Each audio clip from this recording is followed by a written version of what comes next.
마태복음 5장 10절에서 12절 말씀입니다.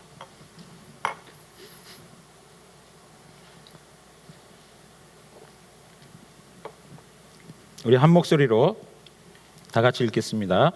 의를 위하여 박해를 받는 자는 복이 있나니 천국이 그들의 것임이라. 나로 말미암아 너희를 욕하고 박해하고 거짓으로 너희를 거슬러 모든 악한 말을 할 때에는 너희에게 복이 있나니 기뻐하고 즐거워하라. 하늘에서 너희의 상이 큼이라. 너희 전에 있던 선지자들도 이같이 박해하였느니라. 아멘.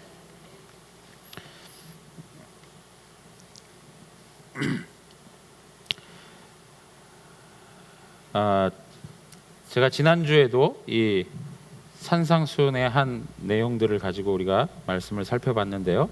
사실 오늘 읽은 이 본문의 말씀 그 다음에 나오는 말씀을 우리는 지난주에 살펴보았습니다. 그래서 우리는 소금이요 우리는 빛이다.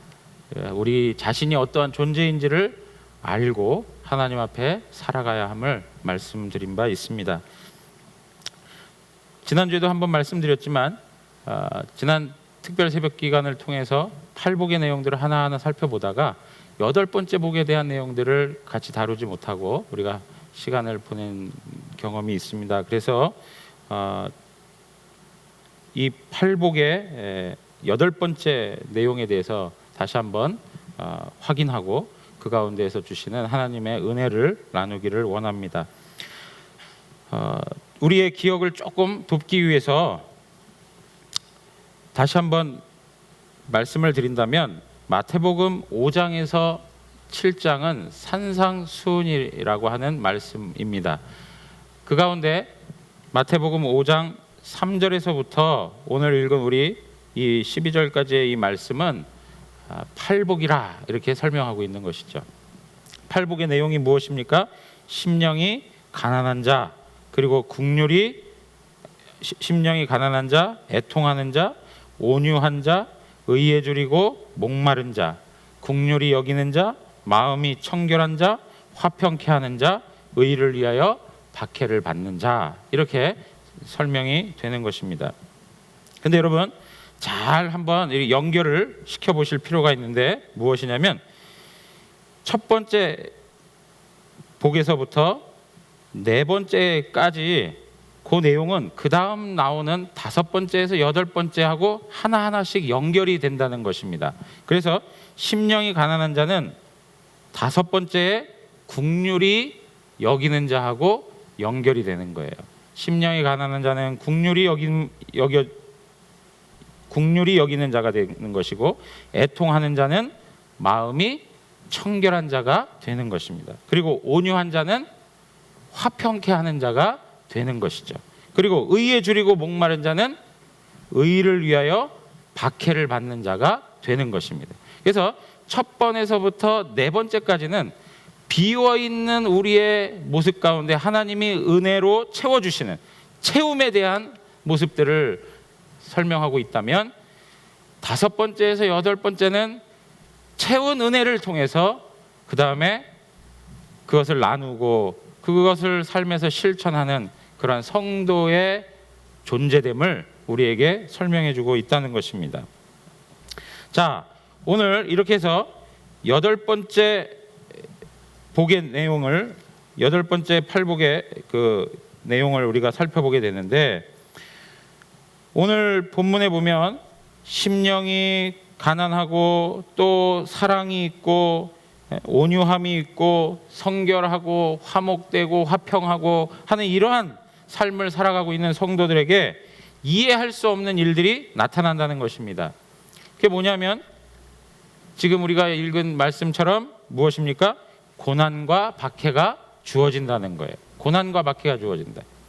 우리가 생각할 때 이렇게 아름다운 삶을 살아가게 되면 세상 사람들이 그것에 대해서 인정해주고 잘 대접해주고 받아줘야 되는데 오히려 박해가 뒤따른다고 성경은 우리에게 말씀하고 있는 것입니다. 여러분 생각할 때 신앙생활 잘하고 교회 봉사도 열심히 하고 성품도 아주 훌륭하고 많은 사람들에게 많은 베품을 실천하는 그런 사람들이 있다고 하면 마땅히 우리의 생각에는 그에게 하나님께서 복을 주셔서 건강도 있어야 되는 거고 물질도 풍성해야 되는 거고 또 명예도 주시고 또 주변에 좋은 사람들도 좀 많이 만나게 해주셔서 야, 저 사람 참 인덕 있는 사람이야 라고 하는 소리도 들어야 되는 것이죠. 그런데 하나님께서는 그렇게 하지 아니하시고 어떻게 하신다고요? 그렇게 하나님 앞에서 바르게 살아가고 있는 성도들에게 그러한 그러한 복을 주는 것 대신에 어떤 경우에는 박해와 핍박을 안겨다 준다는 것입니다. 환영을 받아야 되는데 환영받지 못하는 삶을 살아가게 된다는 것이죠. 여러분, 이러한 부분에 있어서 우리가 이제 이 내용들을 하나하나 살펴볼 텐데, 우리가 박해와 핍박을 받는 이유가 있어요. 우리가 세상으로부터 박해를 받고 핍박을 받는 이유가 있는데, 정당한 이유면 또 괜찮은데 잘못된 이유들을 가지고 있을 때가 있습니다. 그러면서 우리는 뭐라 그러냐면 세상이 우리를 박해하고 핍박한다라고 이렇게 말을 하는 거예요. 자, 첫 번째는 무슨 얘기냐면 세상에 대한 무례하고 거만한 태도. 우리 삶에 먼저 예수 믿은 자로서 세상에 대해서 거만하고 무례한 태도의 모습을 가지고 살아갈 때가 많이 있어요. 특별히 이거는 복음 전할 때 나타나는 모습들일 때가 많습니다. 복음 전할 때 마치 한 영혼을 대할 때 당신은 지옥에 가는 땔감이야 하는 식으로 아주 무시하고 그리고 신앙적 우월감에 빠져서 막 이야기하는 분들이 있어요. 그래서 그 복음의 말씀을 들어도 굉장히 기분 나빠. 그냥 듣고 싶지가 않아요. 당신 당장 나가라고 이야기해주고 싶어요. 뭐 복음이 거슬려서가 아니라 복음 전하는 그의 태도로 그러한 생각들을 느끼게 만들어주는 것이죠. 상식이 없습니다. 항상 얕잡아 그를 아주 낮게 여기는 그런 방식을 가지고 복음을 전할 때가 있는 것이죠. 네가 어떻게 영적인 세계를 알아? 내 말 잘 듣고 잘 따라와. 뭐 여러 가지 방식으로 설명을 합니다. 그러다 보니까 그들이 대적자의 자리에 서게 되는 것이죠. 이제 그런 방식에서 그들이 어떠한 말로 어떠한 행동으로 그에 대해서 거부감을 표시할 때 뭐라고 생각하냐면 나는 그리스도인으로서 박해를 받는다 이렇게 생각하는 거예요. 그러나 그것은 정당한 이유가 될 수 없다는 것입니다. 두 번째는 어떤 것입니까? 교회의 부정적인 모습으로 인해서 받는 박해의 모습들도 있습니다. 거듭 말씀드리고 있는 내용들이긴 하지만 교회의 연약한 모습이 얼마나 많습니까? 부족한 모습들이 참으로 많습니다. 세상에서 볼 때 아니 어떻게 교회에서 저런 일이 벌어질 수 있어? 라고 하는 터무니없는 일들이 우리 가운데 나타날 수가 있습니다. 그래서 많은 비판을 받게도 되고 많은 사람들이 쓴소리를 자아내는 것입니다. 이럴 때 교회는 무슨 생각을 하냐면 세상이 우리를 박해하는구나, 핍박하는구나 라고 생각을 할 때가 있는 것이에요. 그러나 여러분 이것도 정당하지 않은 것이죠.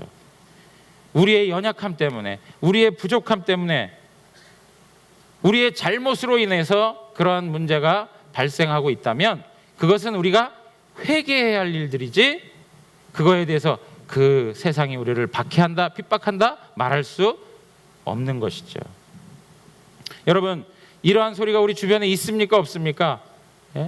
우리 주변에 성도들이 왜 이래 하는 그런 이야기가 있습니까? 없습니까? 목사가 왜 이래? 장로가 왜 이래? 하는 이야기들이 다 있습니다. 그거 들을 때 거기에 대해서 항변할 필요가 없어요. 우리가 해야 할 일은 단 한 가지입니다. 하나님 앞에서 회개하는 거예요. 하나님 앞에 회개하는 거예요. 이거를 하지 아니하고 그걸 고난이라고 생각을 한단 말이에요. 자, 또 한 가지 모습은 뭐 비슷한 이야기들이긴 한데 자신의 인격적 부족함 때문에 겪는 박해들이 있는 것이죠. 평범하게 잘 지내다가도 그 사람이 가지고 있는 성격과 기질 때문에 상대방에게 불쾌감을 줄 때가 있어요. 예수 믿는다고 말은 하지만 성질이 더럽고 누가 봐도 아주 악질이에요. 이제 그러면서도 열정적으로 주님 섬긴다고 하면서 주변에 있는 사람이 저 사람 도대체 왜 그래? 저 사람 예수 믿는다는 사람이 왜 저 모양이야? 라고 하면 그거를 자기 인격의 부족함을 생각하고 받아들여야 되는데 그러지 못하고 내가 예수 때문에 핍박을 받는다라고 또 착각하고 살아요. 여러분, 이러한 오해들은 오늘 성경에서 말씀하고 있는 나를 인하여서 핍박을 받는 것, 나를 인하여서 박해를 받는 것하고는 관계가 없는 것들이에요. 이러한 부분들은 하나님 앞에서 우리 자신을 잘 돌아보고 하나님 앞에서 우리의 모습을 회개해야 되는 것입니다. 만약에 여러분, 내가 성도로서 그러한 비난과 비판을 받고 있다라고 한다면 다시 한번 하나님 앞에서 우리의 모습들을 살펴보기 원합니다. 그것이 정말 성경이 말하는 의를 위한 핍박인지 아니면 나의 부족한 모습 때문에 나타나는 현상들인지를 확인해야 되는 것이죠. 자, 여러분, 그렇다면 왜 그리스도인들은 박해와 핍박을 당할 수 있습니까? 지금 말씀드린 것처럼 10절에 보면, 10절 한번 보겠습니다.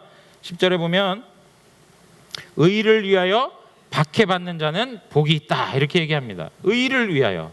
그리고 나서 11절에 보니까 뭐라고 얘기합니까? 나로 말미암아 너희를 욕하고 박해하고, 이렇게 설명하고 있어요. 의를 위하는 것과 나를 인하여서 라고 하는 말이 같은 말이 될 수 있는 거예요. 여기서 나는 누구입니까? 예수 그리스도이시죠. 예수 그리스도.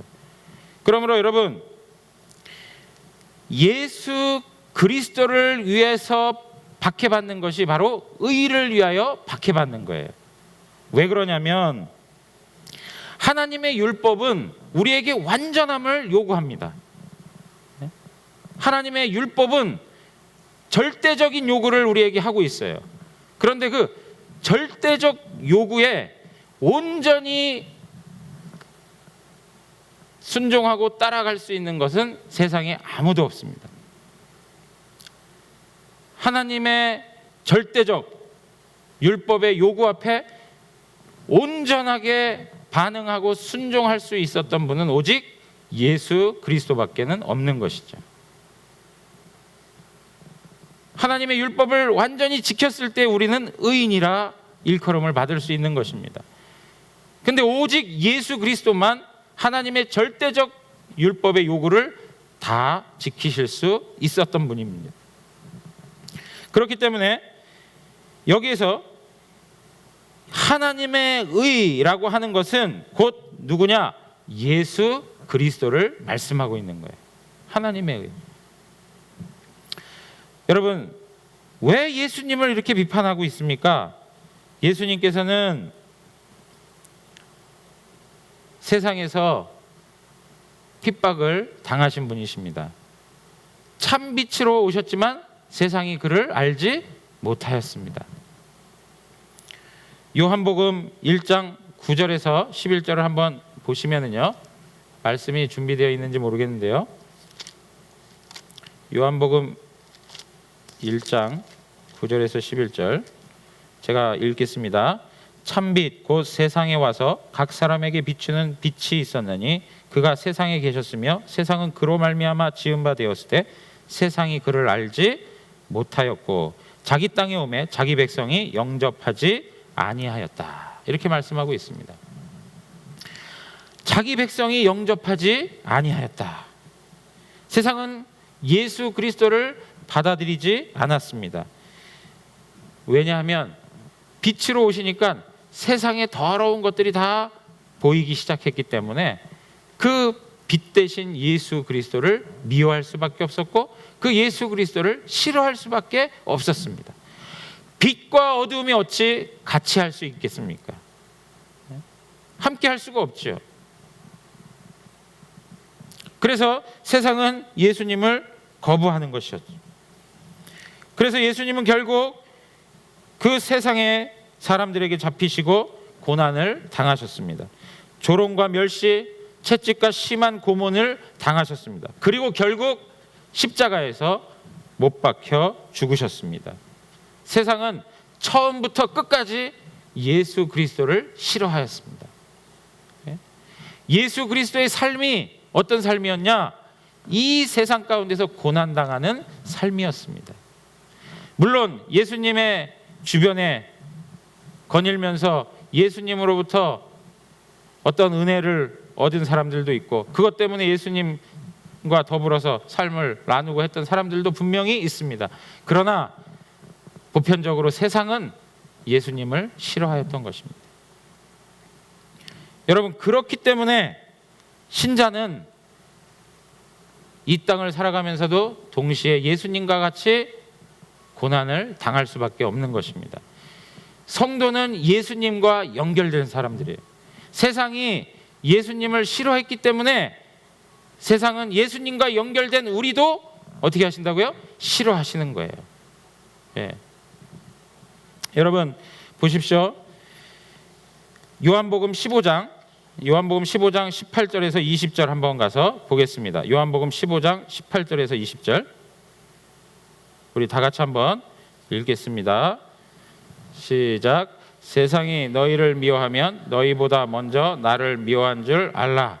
너희가 세상에 속하였으면 세상이 자기 것을 사랑할 것이나 너희는 세상에 속한 자가 아니요 도리어 내가 너희를 세상에서 택하였기 때문에 세상이 너희를 미워하느니라. 내가 너희에게 종이 주인보다 더 크지 못하다 한 말을 기억하라. 사람들이 나를 박해하였은즉 너희도 박해할 것이요 내 말을 지켰은즉 너희 말도 지킬 것이라. 예? 여러분, 성도를 두고 이야기하면서 예수님께서 당하신 모든 것들을 그대로 경험할 것이다 라고 말하고 있는 거예요. 세상이 너희를 미워해? 왜 그런지 알아? 나를 미워하기 때문이야. 왜? 너희는 나와 하나이기 때문에 그래. 너와 나는 한 몸이기 때문에, 나와 연결되어 있기 때문에 나를 세상이 미워하기 때문에 너희도 미워하는 것이야. 사람들이 나를 박해했기 때문에 너희도 박해할 것이야. 예수님께서 분명하게 말씀해주고 있는 것입니다. 여러분, 소속의 문제가 중요합니다. 소속. 어디에 속해 있느냐가 중요한 문제예요. 우리가 예수님께 속해 있기 때문에 우리는 예수님처럼 고난을 당할 수밖에 없는 것입니다. 여러분, 한번 잘 생각해 보십시오. 기독교 신앙이 고난이라고 하는 것과 떼어서 설명될 수 있는가? 없습니다. 예수 믿으면 세상적으로 다 잘 되고, 예수 믿으면 모든 것이 다 형통하고,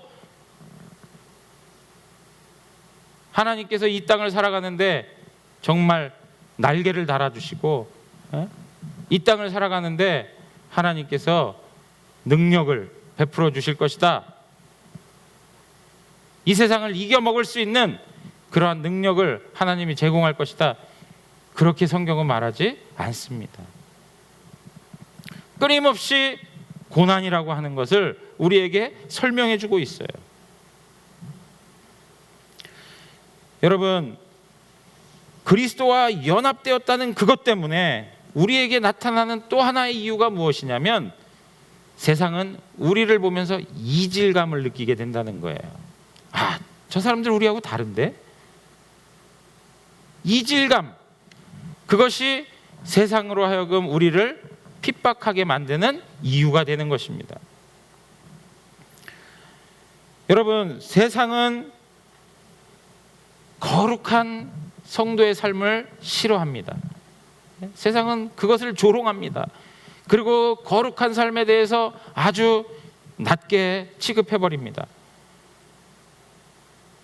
따분한 인생으로 설명하고 있는 것이죠. 이 거룩함, 예수 그리스도 안에서 나타나는 이 거룩함, 이것이 우리 가운데 있을 때 세상은 우리에 대해서 가만히 내버려 두지 않는 것이죠. 입을 열기 시작합니다. 그리고 행동하기 시작합니다. 그리고 모든 것을 다 동원해서 그 거룩함을 없애고자 노력하는 것이 바로 세상의 모습입니다. 여러분, 세상은 어떻습니까? 자기 자신을 추구합니다. 거룩함을 추구하지 않습니다. 자기 자신을 추구합니다. 자기 자신의 행복과 평안이라면 무엇이든지 다 할 수 있는 것이 세상입니다. 자기의 이익이라면 어떠한 것도 서슴지 않고 행할 수 있는 것이 바로 세상인 것이죠. 정당하지 않아도 좋습니다. 거짓과 술수와 모략을 통해서 자기 자신의 이득을 챙기는 것이 바로 세상인 것입니다. 사업하시는 분들 이런 삶의 현장을 더더욱 뼈저리게 느끼고 있지 않습니까? 사업하는 것뿐만 아니라 우리의 일상을 살아가면서 성도로 살아간다는 것이 얼마나 힘든지 몰라요. 곳곳에 관행이라고 하는 이름으로 지금까지 해왔던 삶의 모습이다라고 하는 것으로 인하여서 거짓이 그냥 정당하게 이해되어지고 받아들여지는 그런 세상 속에 살아가고 있습니다. 이런 이질감은 우리를 박해하는 분명한 이유를 제공해 주는 것입니다. 여러분, 우리 가운데 박해를 경험하지 못하고 살아가는 이유 중에 가장 큰 이유가 바로 여기에 있습니다. 제가 사실 이 말씀을 준비하면서 고민스러움이 있었습니다. 왜냐? 우리에게 있어서는 지금 초대교회 성도들이 경험했던 이러한 박해를 경험하고 사는 시대가 아니기 때문에 그렇습니다. 여러분, 오늘날에도 수없이 많은 국가에서 예수 그리스도를 믿는다는 것 때문에, 예수 그리스도의 의를 지키고 살아간다는 것 때문에 심한 박해를 당하고 있습니다. 지난 주간에도 어떤 분이 목사님 중보기도 모임에서 기도 좀 해주세요. 그러면서 한 가지 내용을 소개해 줬어요. 어떤 분이 어느 나라에서 붙잡혀가지고 손가락이 다 잘렸다는 거예요. 네? 지금 여러분, 주님 오신 이후에 지금까지 7천만 이상이 순교를 당했습니다. 오늘날도 우리 주변에서는 엄청난 순교의 역사들이 계속되고 있는 것이죠. 여러분, 가장 가까운 북한의 그러한 역사가 아직도 있는 것입니다. 지금 이 순간에도 어떠한 한 사람은 숨을 죽이고 주님을 섬기고 주님을 따르던 그 한 성도는 정부 당국에 붙잡혀가지고 심한 고문을 당하고 그리고 죽음까지 내놓아야 하는 그러한 현실에 있습니다. 우리 사회가 그것을 경험하지 못하고 그것을 느끼지 못하기 때문에 모든 것이 다 좋은 것이냐, 모든 것이 다 자유 가운데에서 복음이 증거되는 것이냐 생각하고 있을지 모르지만 지금 아주 가깝게는 이 북한에서도 그러한 일들이 나타나고 있다는 것입니다. 여러분, 이러한 방식 속에서 제가 부담스러운 게 바로 그거예요. 예수 그리스도 때문에 의를 지킨다고 하는 그것 때문에 박해받는 그 삶의 내용이 과연 우리 가운데 있는가? 세상에 대해서 시비를 걸 만한 그런 우리됨이 있는가? 우리의 거룩함이 있는가? 세상이 이질감을 느껴서 우리한테 다가와가지고 충돌하고 우리에 대해서 해코지할 수 있는 그러한 이질감을 우리 안에 가지고 있는가 하는 그런 문제인 것입니다.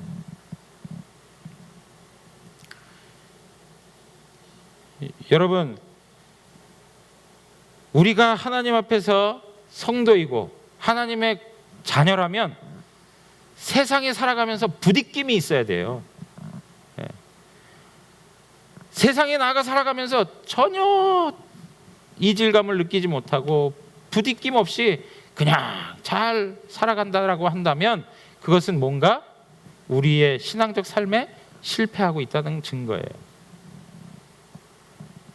뭔가 부딪힘이 있어야 되는데 그게 없어요. 충돌이 있어야 되는데 충돌이 없어요. 다른 사람이 거짓을 행할 때 그냥 같이 거짓을 따라 더불어 가는 거예요. 하나님 나라의 거룩함을 지키고 그것 때문에 진리의 싸움을 싸워야 하는데 그 싸움을 하지 아니하고 세상이 가는 대로 따라가는 거예요. 어떤 경우에는 맨 앞에 서서 달려가는 거예요.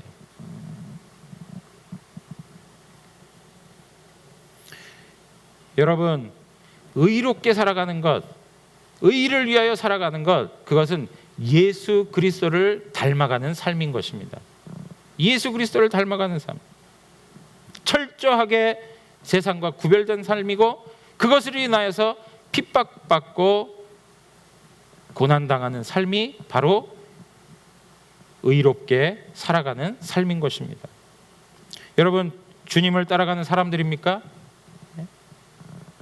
베드로전서 2장 20절에서 21절 한번 읽어보겠습니다. 다 같이 읽겠습니다. 시작.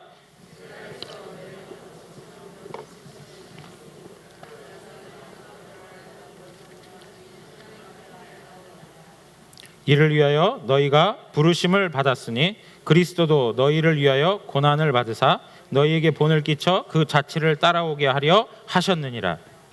여러분 보세요. 여기에 보면 선을 행함으로 고난을 받고 참으면 이는 하나님 앞에서 아름답다, 그렇게 얘기하고 있어요.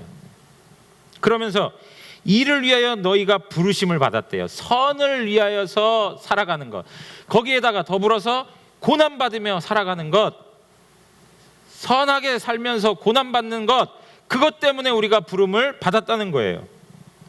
그리스도도 너희를 위하여 고난을 받으사 너희에게 본을 끼쳐 그 자취를 따라오게 했다 이거예요. 예수님께서 먼저 고난을 당하셨습니다. 예수님이 고난 당하셨으면 우리에게 야, 내가 고난 당했으니까 너희들은 이제 그럴 필요 없어, 내가 그 길 다 갔으니까 너희들은 그냥 통과야, 이렇게 하신 것이 아니라 예수님께서 뭐라고 하세요? 내가 고난 당했으니까 너희들도 고난 당해라 해요. 나를 따라와. 내가 고난의 길을 걸었는데 너희도 고난의 길을 걸어야 해. 내가 그것 때문에 너희를 불렀어. 이렇게 말씀하고 있는 거예요. 예수님을 따라가는 사람, 예수님을 쫓아가는 사람, 그런 사람들은 고난당한 사람들인 것입니다. 베드로전서 3장 17절 말씀 한번 보겠습니다. 다 같이 한번 읽겠습니다. 시작. 선을 행함으로 고난받는 것이 하나님의 뜻일진데 악을 행함으로 고난받는 것보다 나으니라. 선을 행함으로 고난받는 것이 하나님의 뭐라고요? 뜻이라는 거예요. 뜻. 여러분, 이것만큼 분명한 하나님의 뜻이 어디 있습니까? 우리가 기도하셔. 하나님의 뜻이 무엇입니까? 하나님의 뜻을 찾기 위해서 얼마나 많은 시간을 보내고 살아갑니까? 그런데 이미 하나님께서 우리에게 분명하게 말씀하신 것 무엇입니까? 선을 행하는 것이, 선을 행함으로 고난받는 것, 이것이 하나님의 뜻이라는 거예요. 선을 행함으로 고난받는 것. 여러분, 과연 이 하나님의 뜻하심을 얼마나 마음에 간직하고 이 뜻하심을 소중히 여기고 삶에서 살아가고 있습니까? 선을 행하면 복을 받아야 되는데 선을 행하는데 고난을 받는다는 것이에요. 여러분, 오늘 이 아침에 오셔서 다시 한번 말씀드리지만 이 예배를 통해서 하나님, 나에게 복을 주시옵소서, 내가 원하는 복을 내려주시옵소서, 이런 방식으로 이 자리에 앉아 계신다면 다시 한번 하나님의 은혜 가운데에서 그 마음을 돌이키시길 바랍니다.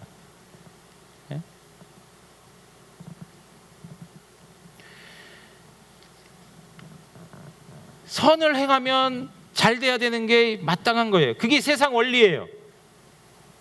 인과응보예요.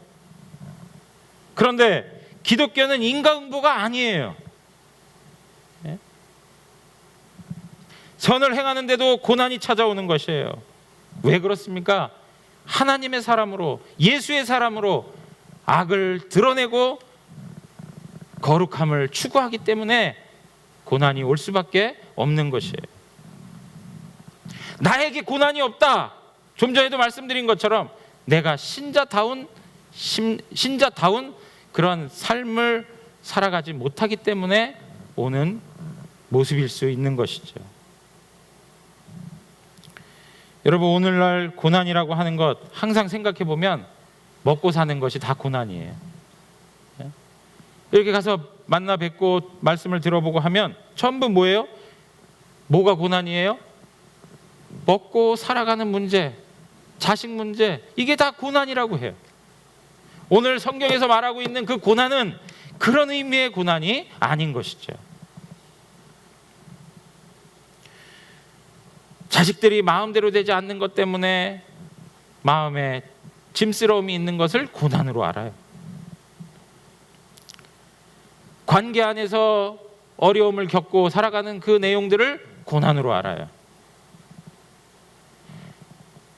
인생의 짐을 고난으로 여기고 살아간단 말이죠. 그러나 오늘 성경이 말하고 있는 것은 예수 그리스도 때문에 당하는 것, 의를 위하여서 당하는 것, 그것을 고난으로 설명하고 있는 것이죠. 과연 우리는 고난을 당하며 살아가고 있습니까? 1세기 당시에 고난이라고 하는 것은 예수님을 향한 믿음을 지키기 위해서 처절하게 하나님 앞에서 자신들을 드렸던 그런 모습들이었습니다. 예수님 때문에 세상에서 포기한 것들, 손해보는 것들, 그런 모든 것들이 다 고난의 모습들이었습니다. 히브리서 11장 한번 말씀 읽겠습니다. 이것도 스크린에 없습니다. 제가 한번 읽겠습니다. 11장 35절에 보면 여자들은 자기의 죽은 자들을 부활로 받아들이기도 하며 또 어떤 이들은 더 좋은 부활을 얻고자 하여 심한 고문을 받되 구차히 풀려나기를 원하지 아니하였으며 또 어떤 이들은 조롱과 채찍질뿐 아니라 결박과 옥에 갇히는 시련도 받았으며 돌로 치는 것과 톱으로 켜는 것과 시험과 칼로 죽임을 당하고 양과 염소의 가죽을 입고 유리하여 궁핍과 환난과 학대를 받았으니 이런 사람은 세상이 감당치 못하느니라. 그들이 광야와 산과 동굴과 토굴에 유리하였느니라.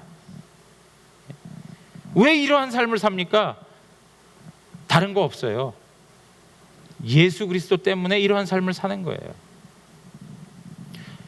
이게 도대체 정상적인 삶입니까? 세상으로 보면 자기 집 놔두고 자기의 일상적인 삶의 모습들을 놔두고 왜 이런 삶을 사느냐 이거예요. 예수 그리스도 때문에 옥에 갇히기도 하고 결박을 당하고 돌로 맞고 톱으로 켜 죽임을 당하고 사자의 밥이 되고, 이게 그들 개인을 채우기 위한 삶의 방식 안에서 얻어지는 고난입니까? 아니죠. 철저히 예수 그리스도 하나님의 나라, 이 세상하고는 너무나도 다른 하나님의 나라의 가치를 지키기 위해서 하나님 앞에서 감당하는 고난인 것이죠.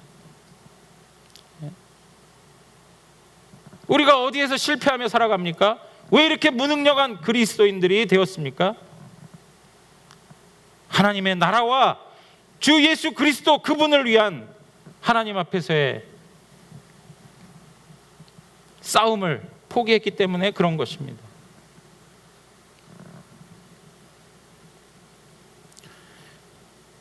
지금도 여러분, 하나님의 사람들은 예수 그리스도 그분 때문에, 주님이 가르쳐 주신 우리의 가치 때문에, 삶의 내용 때문에 직장을 포기하는 사람도 있고요, 진로를 포기하고 선회하는 사람들도 있어요. 얼마나 귀한지 몰라요.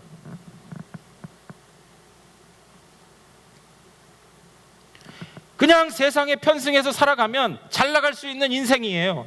그럼에도 불구하고 그런 모든 기득권을 다 내려놓고 그런 좋은 흐름들을 다 포기하고 주류 사회에 편승하려고 하지 아니하고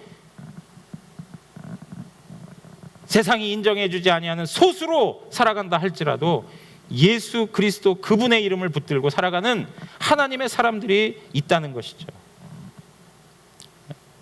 여러분, 과연 우리는 어떠한 삶을 살아가시겠습니까? 뭔가 신앙의 야성이 회복돼야 될 거라고 생각되어집니다.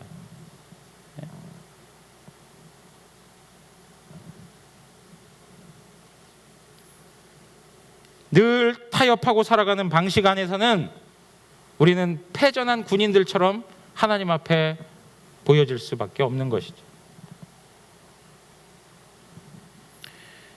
여러분, 분명한 기준을 가지고 예수 그리스도께서 우리에게 알려주신 삶의 내용들을 가지고 하나님 앞에서 그것을 포기하지 말고 그 싸움을 살아가는 성도 되기를 주님의 이름으로 축원합니다. 세상의 악에 대해서 철저히 거부하고 하나님의 교회다움을 지키기 위해서, 성도의 거룩함을 지키기 위해서, 성도의 그 자존심을 지키기 위해서 하나님 앞에서 그 싸움을 살아가는 성도 되기를 바랍니다.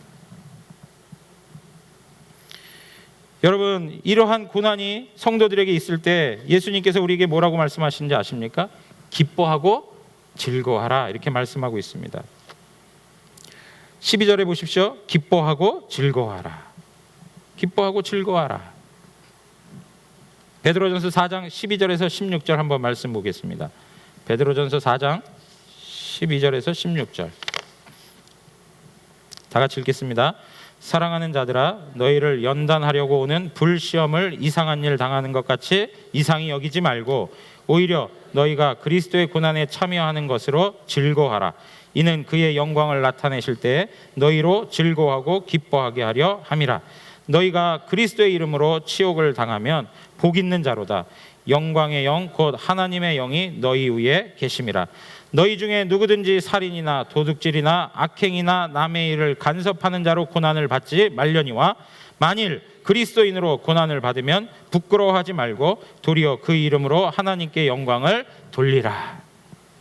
여러분, 이것이 바로 신자들의 태도인 거예요. 여러분, 고난을 당하십니까? 예수님 때문에 포기했습니까? 예수님 때문에 손해보고 살아가는 삶의 모습들이 있습니까? 성도들의 삶의 내용이 이러한 삶이어야 한다는 거예요. 기뻐하고 즐거워하라는 거예요. 고난에 참여하는 것으로 기뻐하고 즐거워하라는 것. 예수 그리스도의 이름으로 치욕을 당하면 뭐가 어떤 자라고요? 복 있는 자라는 거예요. 복 있는 자. 의를 위하여 박해를 받는 자는 복이 있나니 천국이 저희 것이며. 믿으십니까? 천국이 저희 것이며.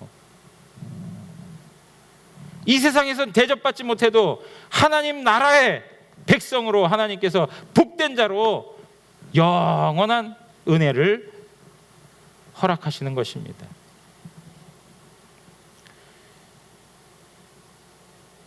즐거워하고 기뻐하고 악을 행하지 말고 선을 행하고 고난을 받아도 부끄러워하지 말라는 거예요. 여러분, 의를 위해서 고난받아 힘들게 살아가는 것은 부끄러운 것이 아닙니다. 예수 그리스도 그분 붙들고 진리의 말씀 지키다가 완전히 사업 망해버렸어요. 그것 때문에 세상적으로 조금 부끄러운 삶을 사는 것 같이 보여져도 그게 부끄러운 것이 아니라 이거예요. 그것은 자랑스러운 것입니다. 부끄러운 게 뭔지 아십니까? 죄를 짓는 게 부끄러운 거예요. 부끄러운 것은 우리의 형편, 우리의 모습, 그것이 부끄러운 것이 아니라 우리가 죄 짓고 살아가는 게 부끄러운 거예요. 하나님의 말씀 지키다가 손해보고 하나님 말씀 지키다가 고난당하고 그래서 얻어지는 그러한 삶의 모습들, 그것은 부끄러운 것이 아닌 것이. 스데반이 돌로 맞아 죽으면서 외적으로 보면 얼마나 비참한 인생입니까? 그러나 그것은 부끄러운 것이 아닌 거예요. 부끄러운 건 누구들입니까? 돌을 던졌던 그 무리가 부끄러운 거예요.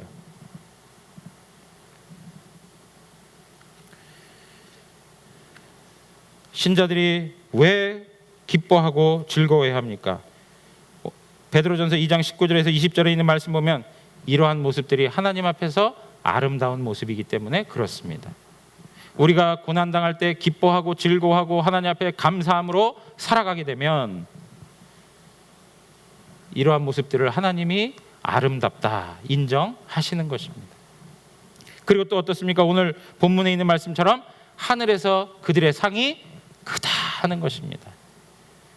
주님을 인하여서 박해를 받고 주님을 인하여서 핍박을 받는다면 하늘에서 그들의 상이 크다는 거예요. 그리고 반대로 세상에 대해서는 어떠한가? 우리가 하나님 앞에서 하나님의 의를 지키다가 고난을 당하게 되면 세상은 반대로 부끄러움을 당하게 되는 것이에요. 지금 말씀드린 것처럼 우리가 부끄러움 당하는 게 아니라 세상이 부끄러움을 당하게 되어 있는 것입니다. 그리고 마지막으로 그 세상에 대해서는 하나님의 심판이 있게 된다는 것입니다. 하나님의 심판이 있어요. 여러분, 이러한 사실들을 온전히 붙들고 주님 믿고 의지하며 살아가는 것 때문에 당하는 고난이 있다면 그것을 인하여서 슬퍼하지 마시고 오히려 기뻐하고 즐거워하는 하나님의 사람으로 세워지기를 원합니다. 베드로전서 4장 17절에서 19절 한번 다시 읽어보겠습니다. 17절에서 19절 시작. 하나님의 집에서 심판을 시작하실 때가 되었나니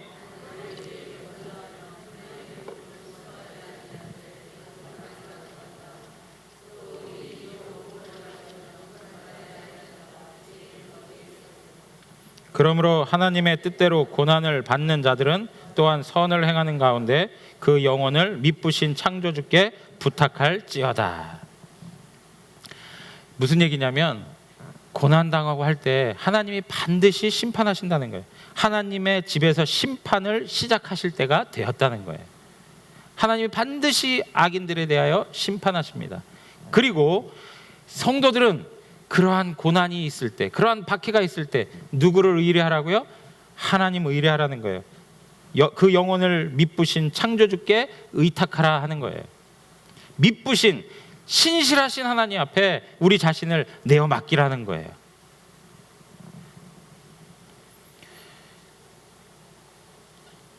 지금 주님 때문에 고난을 당하고 계십니까? 주님 때문에 아픔을 경험하고 있습니까? 주님 때문에 많은 것을 포기하신 분이 있으십니까? 주님 때문에 여러 어려운 중에 정말 하나님 앞에서 울 수밖에 없는 그러한 현실을 경험하고 있습니까? 하나님의 위로하심이 그들 가운데 있을 것입니다. 하나님의 위로하심이 우리에게 분명히 나타날 것입니다. 로마서 8장 18절 이 말씀 읽고 말씀을 마치도록 하겠습니다. 로마서 8장 18절 다 같이 읽겠습니다. 생각하건대 현재의 고난은 장차 우리에게 나타날 영광과 비교할 수 없도다. 여러분 믿으십니까? 네?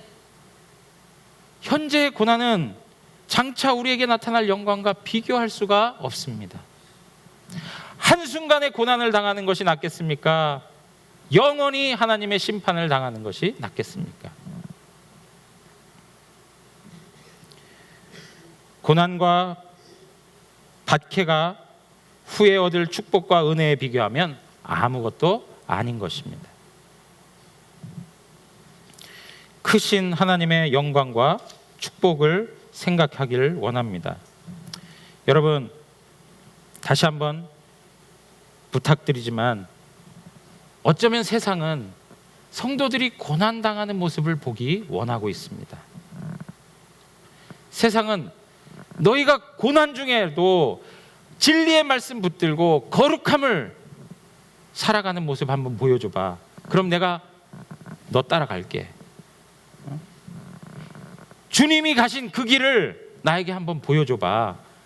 그러면 나도 그 길에 들어설게. 세상은 우리에게 그것을 요구할 수 있습니다. 우리가 전도 대행진하면서 좋은 이웃으로 삶을 살아가는데 다른 방식이 아니라 고난 당하는 중에도 기뻐하는 인생. 정말 도대체 저 사람 뭐길래, 그게 뭐가 그렇게 소중하길래 저렇게 신앙의 이름을 붙들고 살아가는가. 하나님이 도대체 뭐길래, 예수가 도대체 뭐길래 저것 때문에 저렇게 손해를 보고 저것 때문에 저렇게 눈물을 흘리면서라도 그분을 섬기고 살아가는가. 여러분, 이러한 성도의 모습들을 세상에 비춰줄 때 세상은 하나님께 돌아오는 은혜가 있을 줄 믿습니다. 우리가 다시 한번 주님께서 가신 그 길을 바라보시면서 하나님 앞에서 우리의 마음을 새롭게 하고 그 하나님의 예비하신 길 앞에 다시 한번 서고 그 앞에 행진하는 우리 모든 성도님들 되기를 주님의 이름으로 축원합니다. 우리 찬양하겠습니다.